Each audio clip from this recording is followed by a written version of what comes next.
இப்புத்தகத்தின் ஆரம்பத்தில் சொன்னதைத்தான் இப்போதும் சொல்கிறேன். இந்த மொத்த புத்தகத்தின் ரகசியமும் கீழ்க்கண்டவற்றை மட்டுமே விரிவாக சொல்கிறது. எனவே இவற்றை மட்டும் மறந்துவிடாமல் நினைவில் வைத்துக் கொள்ளுங்கள். மொத்த வாழ்க்கையும் மாயை. அதைக் கண்டு அஞ்சாமல் முதலில் கவனியுங்கள்.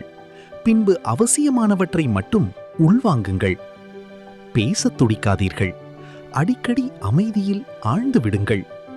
கிடைத்தது அனைத்தும் அருள் என்றால் கிடைக்காதது அனைத்தும் பேரருள் என்று உணருங்கள். பொருள் சேர்க்கும் போதே தர்ம வாழ்க்கை வாழ்ந்து அருளும் சேர்த்து விடுங்கள். எதையும் மனதில் உடனே ஏற்றுக்கொள்ளுங்கள். வலிக்காது. வெளியே விழிப்பாயிருந்தால் அதே பிரச்சனைகள் மீண்டும் வராது. நீங்கள் உலகத்தை அனுபவிப்பது போலவே உங்களைச் சார்ந்தவர்களையும் அனுபவிக்க விடுங்கள். உங்களுக்கான மரியாதையையும் சுதந்திரத்தையும் நீங்கள் விரும்புவது போல பிறருக்கான மரியாதையையும் சுதந்திரத்தையும் கொடுங்கள். மனித ரூபத்தில் உள்ள உயிர்களும் மற்ற அனைத்து உயிரினங்களுமே இறைவன்தான் என்பதை முழு மனதுடன் ஏற்று உணருங்கள். செயலுக்கும் சிந்தனைக்கும் உண்டான பலன் பல மடங்கு திரும்பி வரும்.